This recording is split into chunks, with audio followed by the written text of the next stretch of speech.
Ang style nila. Tapos, isasabit po yung ating Pangulong Bongbong Marcos sa issue. Laging ganon, parang yung mga Duterte, nililihis ang issue. Imbis sagutin yung mga akusasyon sa kanila, libawa si Digong, ang kaso niya, crimes against humanity. Ang complainant po, mga pribadong victims, families of the private complainants. Final yung kaso, 2017, wala pa sa posisyon yung ating Pangulo. And it was filed in The Hague. Wala man kinalaman doon sa pag-file po. Hindi tumulong yung ating Pangulo. Ang tumulong, mga NGOs, church-based organization, yung Makabayan Black, yung Akbayan, tapos si Trillanes, ang tinuturo yung ating Pangulong Bongbong. Kasi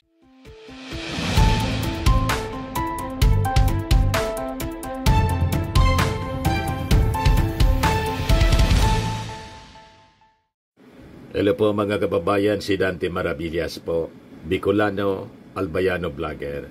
So ngayon, pag-usapan natin yung paghuli sa isang pugante na dating congressman, si Arnie Tevez, na nagtago for almost 2 years sa Timor-Leste. So ito yung sinasabi natin, yung mga lumabag sa batas. Ngayon sa panahon ng ating Pangulong Bongbong Marcos, hindi abang panahon, makakaiwas kayo sa batas at sa kayo mga nangiinsulto palagi sa ating Pangulong Bongbong Marcos na tinatawag siya na weak leader in lame duck president daw.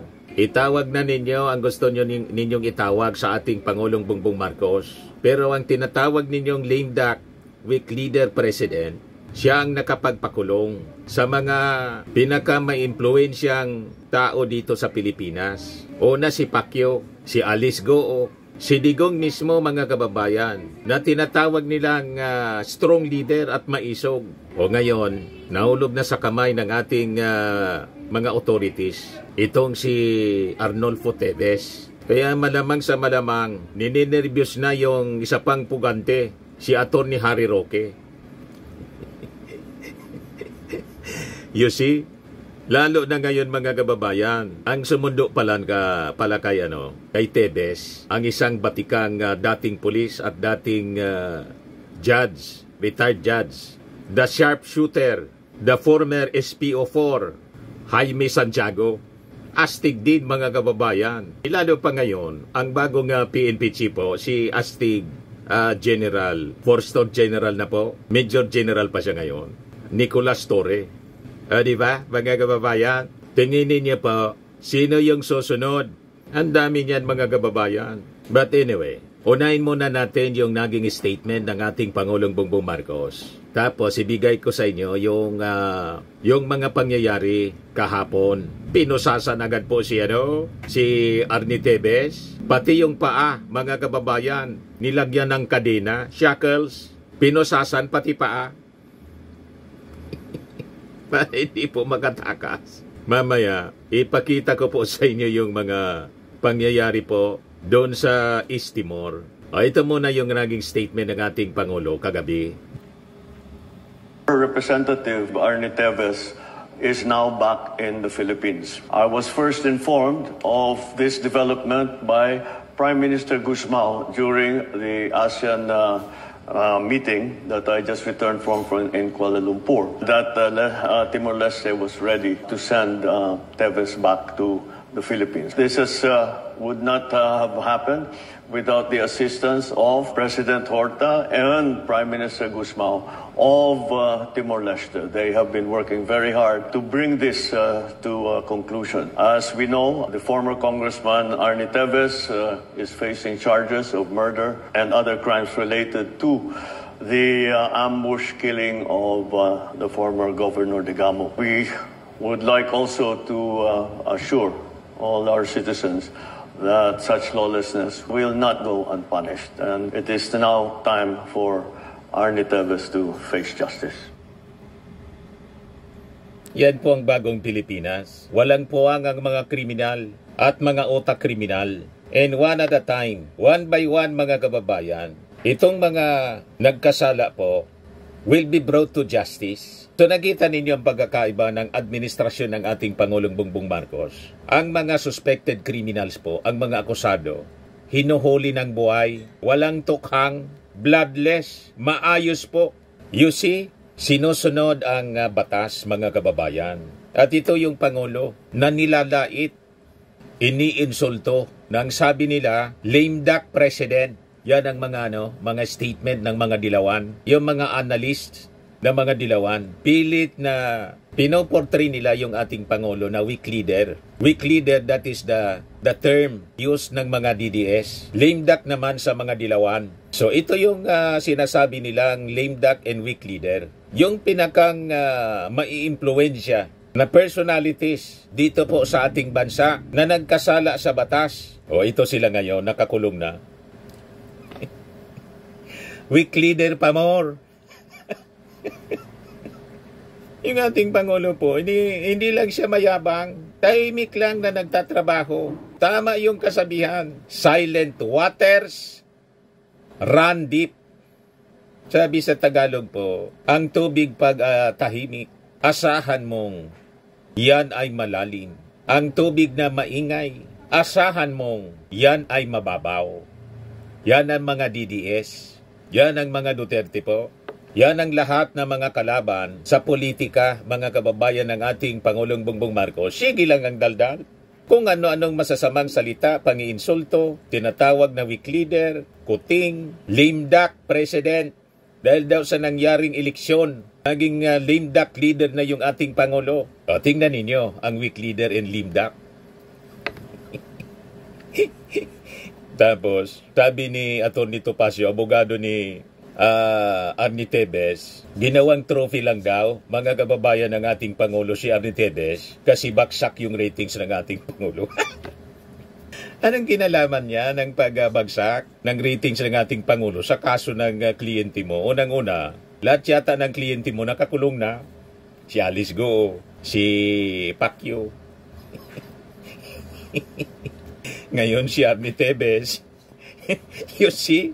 Sabi niya, ginamit na naman po yung politika po para idepensa yung kanyang kliyente. Idepensa mo, Sosgado. Patunayan mo na hindi mastermind ng pagpatay kay Governor Digamo yung inyong kliyente, si Arnie Tevez. Anong kinalaman dyan ng ating Pangulong Bongbong Marcos sa kaso ng kliyente mo? Yan sabi nito Pasyo rito, napakababa nga ng approval rating ni Pangulong Marcos. Kinakailangan po nila ng trophy. Ano ba yung trophy na yan? Ito yung unang-una, itong pong si Congressman Tevez na ibibida nila na napabalik namin. Bagamat questionable po ang paraan ng pagkabalik. Di questionin mo doon sa husgado. Questionin mo si Gusmao. Kasi kausap ng ating Pangulong Bongbong Marcos, yung leader mismo ng Timor-Leste sa meeting nila doon sa ASEAN. You see? Questionin mo doon, bakit sinurrender? Di ba? At unang-una, sinasabi ninyong bagsak yung ratings ng ating Pangulo. Ang questionably, yung ratings. Kasi yung ating Pangulo, imposible yung ratings na 32% lang sa Pulse Asia, yung trust rating. Tapos si Sara, wala mang ginagawa, 50%. Si Digong nakakulong na 63%. Kaya pala ganoon, inamin mismo noong 2000, panahon ni Irap, na yung mga pasorbi ng Pulse Asia, binabayaran. Bayad. Pulse Asia head admits Abintahado paid 620,000 for impeach survey noong 2000, year 2000, panahon ni Irap, published by Philippine Star, written by Maritzo Villanueva. Professor Felipe Miranda admitted yesterday that a presidential advisor paid his polling firm Pulse Asia 620,000 to conduct a controversial opinion survey of Manilans that showed President Estrada's public acceptance rating going up amid his impeachment trial. Ganon sila Topacio. Pag binayaran pala, mataas ang ratings. Hindi ako nagsabi niyan. Inadmit mismo ng may-ari ng Pulse Asia. Binayaran sila. Tapos ginagamit mo itong survey, nabagsak yung ating Pangulo, kailangan ng trophy. Ang trophy si Arnie Tevez para makabawi. Huwag kami Topacio. Idepensa mo yung iyong tigilan mo yung propaganda sa media. Idepensa mo base sa ebidensya. Sa korte, ipresent mo sa korte na patunayan mo na si Arnie Tevez walang kasalanan, walang kinalaman doon sa pagpatay ni Governor Digamo para makalabas, ma-acquit. Ganun dapat ang ginagawa mo, hindi yung propaganda ka ng propaganda. Kaya nag-react mga kababayan, yung asawa ni dating Gobernador Digamo, iniinsulto mo niya yung mga biktima. Sabi ng asawang si Janice Digamo, congresswoman-elect, yung balo ng biktima. Sabi dito sa balita ng abogado.ph, Negros Oriental Congresswoman-elect Janice Digamo has strongly criticized lawyer Ferdinand Topacio for calling suspended lawmaker Arnolfo Tevez, Arnie Tevez Jr., a political trophy of the Marcos administration, saying the remark trivializes the pain of families affected by the killings allegedly orchestrated by the so-called Tevez terrorist group. Sabi ni Janice Digamo, it is appalling to hear Attorney Topacio continuously refer to Arnie Tevez as a trophy. Let's set the record straight. This is not about politics. This is about justice. Calling Arnie Tevez a trophy is a slap in the face to the families of the many innocent people killed. These were not political casualties. They were sons, daughters, husbands, and wives brutally taken from their loved ones.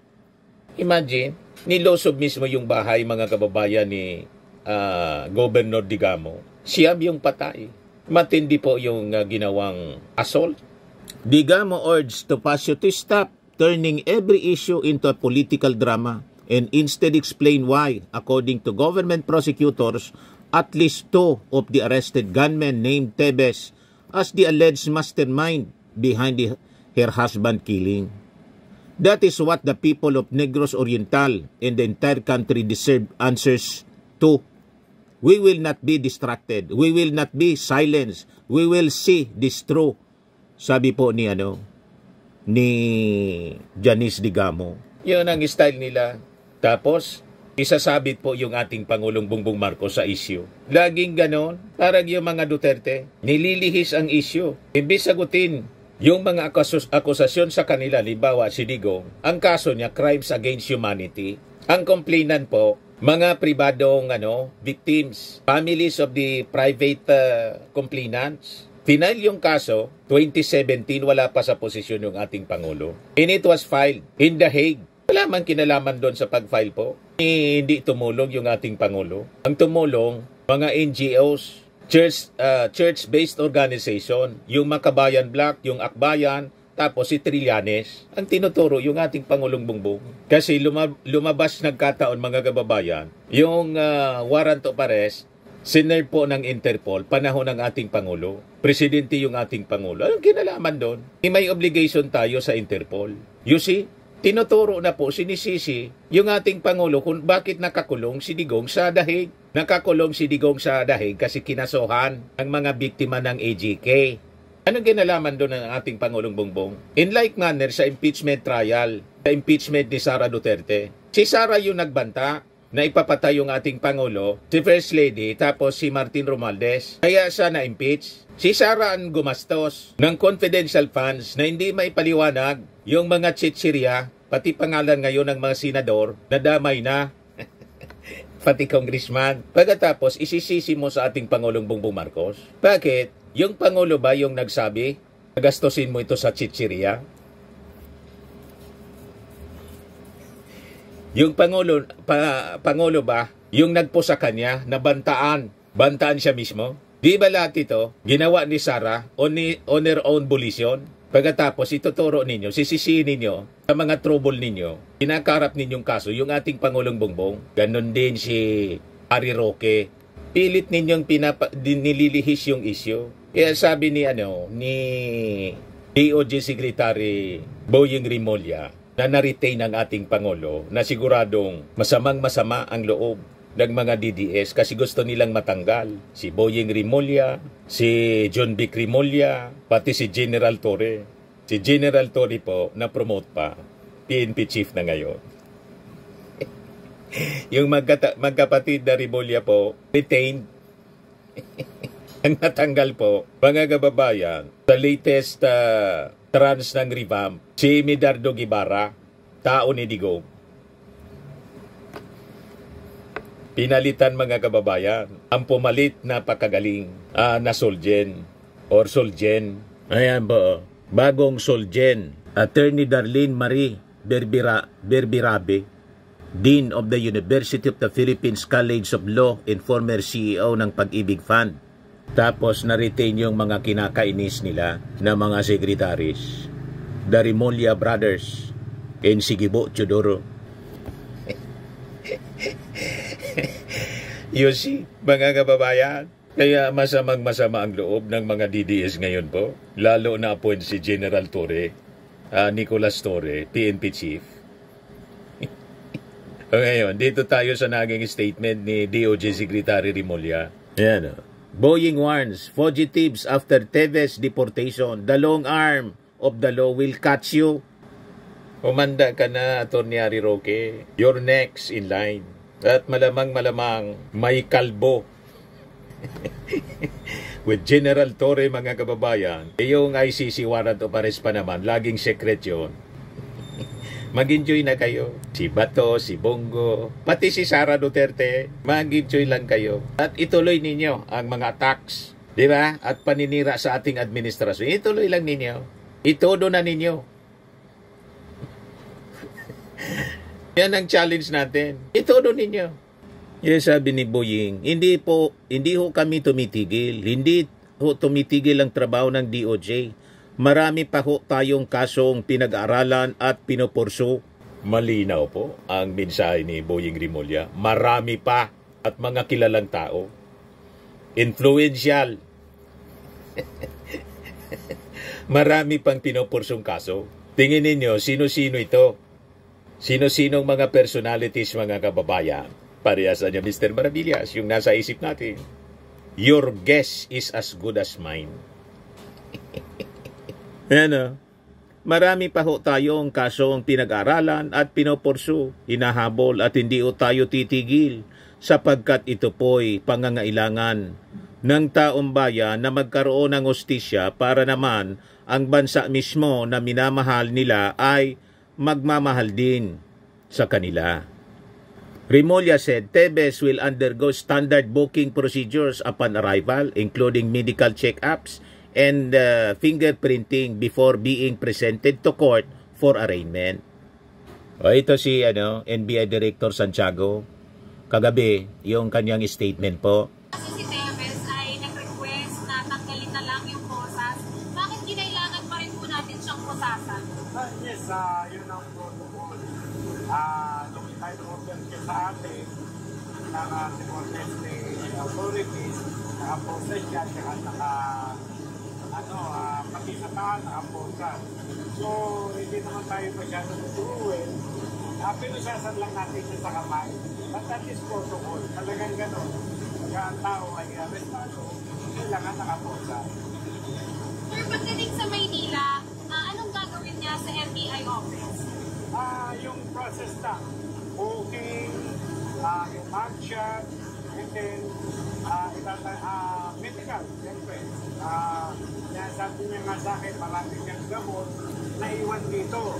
So, nagko-consult siya ulit sa aming doktor, sabihin niya kung ano nararamdaman niya, titignan siya ng doktor, bago namin siya i-turn over sa aming detention facility. So, mamibigyan naman siya ng mga gamot na naiwan niya. Sir, yun po yung gagawin natin sa FBI. Yes. So, ibigay natin yung harapat-dapat sa kanya. Sir, will we wait for the lawyer na dumating sa FBI office?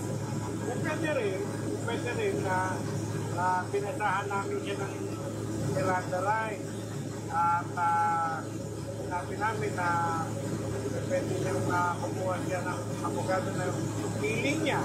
So, kung sabihin niya na pwede ba bago niyo ko nalit sa detention na antayin ko yung lawyer ko dito, pwede po yun. Magbibigyan natin yung mga ganun bagay, hindi nakaka-apekto yun sa kanyang kriminal na itong hinaharap niya. Last na po, Director, saan pagdating po sa Maynila, saan siya i-detain?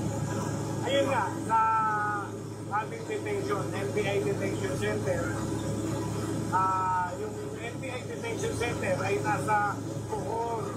Pinahiram kami ng meeting 14. Sa amin lang yun, sa NBI lang yun. So kayo na rin ang magpapacilitate para sa mga hearing, para po sa mga trial court? Yes, anytime. Ganun ang gagawin namin. Okay, thank you. Kita ninyo? Binasahan ng Miranda rights. Yan sa panahon ng ating Pangulong Bongbong Marcos. Si Digong binasahan ng Miranda rights ni General Torre. Panahon ni Digong po, wala nang basa-basa ng Miranda rights. Ang binabasa po, responsorial sum sa patay. At awiting pang-patay mga kababayan ang inaalay yung saan ka man naroroon. You see? Kasi yung mga suspects, wala nang pagkakataon to defend themselves in court. Kasi na-HK na po, yan ang pagkakaiba sa Marcos administration. Binibigyan ng pagkakataon to defend themselves in court. Binibigyan ng due process. Si Arnie Teves, binibigyan ng due process. Si Pacquiao, binibigyan ng due process. Si Alice Goo, binibigyan ng due process.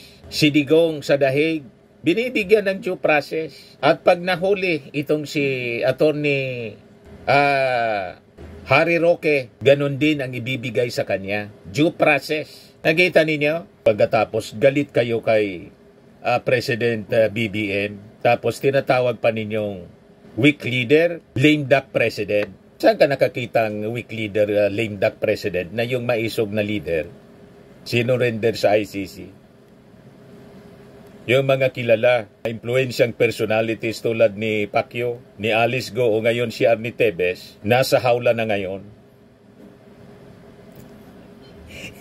Itawag na ninyo ang gusto ninyong itawag sa ating Pangulong Bongbong Marcos. Pero yung ating Pangulong Bongbong Marcos lang ang nakagawa ng ganyan. Weak leader lang yan. O diba? At marami pang susunod. Sabi ni Boying Rimulya, marami pa niya na mga kaso na pinoporso namin sa DOJ. Ano nangyari, mga kababayan doon sa Pinato pa. Very humane yung pagtrato. Pinusasan kasi standard operating procedure siya. Pero doon po sa doon sa East Timor, sa Timor-Leste po, hindi lang po pusa sa kamay yung ginawa ng mga authorities doon kay Arnie Teves. Pati yung paa, kinadinahan po. May shackles. Ayan po. May kadina po. Kinadinahan yung paa, tapos nakapusas ng i-turnover ng Timor-Leste Police sa ating mga members ng NBI. Yan tingnan niyo po ito, mga kababayan, nakuha ng PTB4. Yan. Tingnan niyo yung paa ni Teves. Yan may kadena siya. Mga kababayan, nilagyan ng kadena. Hindi lang yung kamay yung nakapusas, mga kababayan. So, ang gumawa niyan yung mga authorities sa Timor-Leste. Yan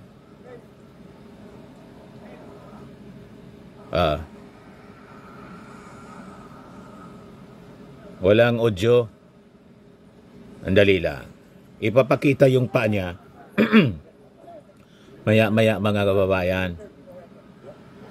Medyo may audio na. May distansya kasi siya, kaya ayan.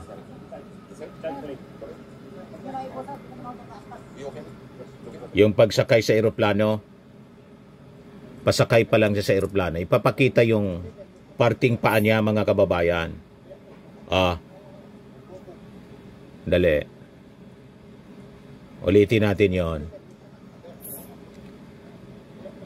Ayan nakakadina po siya. Pati sa paa. Kinadina po.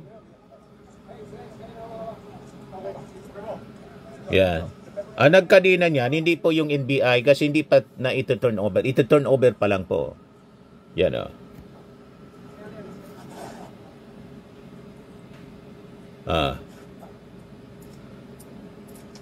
O, tinanggal na, mga kababayan. Bago tinurnover, tinanggal na yung pusas. Pero pagsakay sa eroplano, pinusasan uli. O, tinanggal na pati yung sa paa siguro. Yan, o. Tinatanggal yung shackles niya sa paa. Pinusasan talaga po. Mari hindi makatakas, baka tumakas o mangagaw ng ng armas. Kaya yan po, mas maigpit pala sa kanila. Hindi man yan ginagawa dito sa atin, na pati yung paa, pinupusasan. Usually, normally, mga kababayan, ang pinupusasan, yung kamay lang po. Yan, sumakay na po sa Philippine Air Force siya. Yan, Philippine Air Force. So, kasama yung mga reporters ng PTV, Government Television.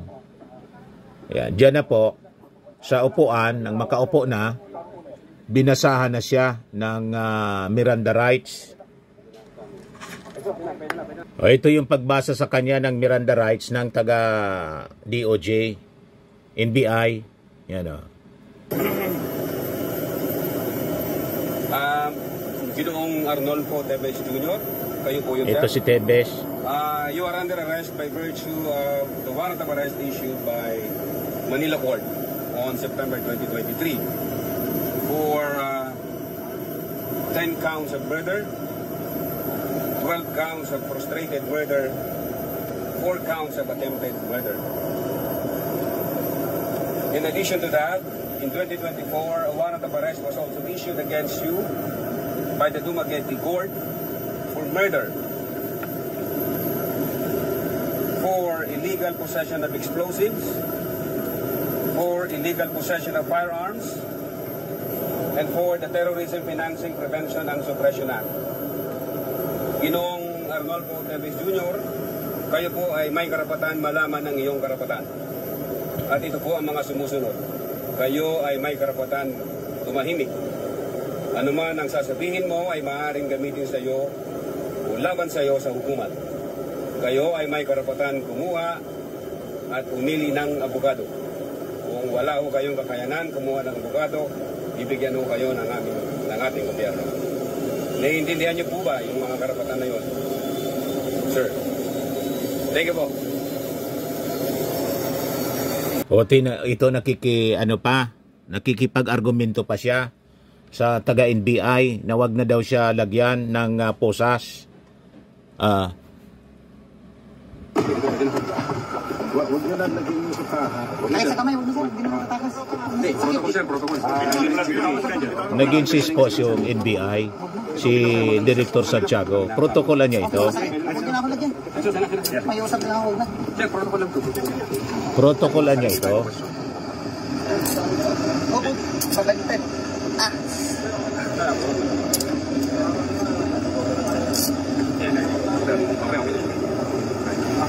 Kailangan ko yung ano ko, yung tubig ko. Sige, sige sir, tandali. Sige, sir.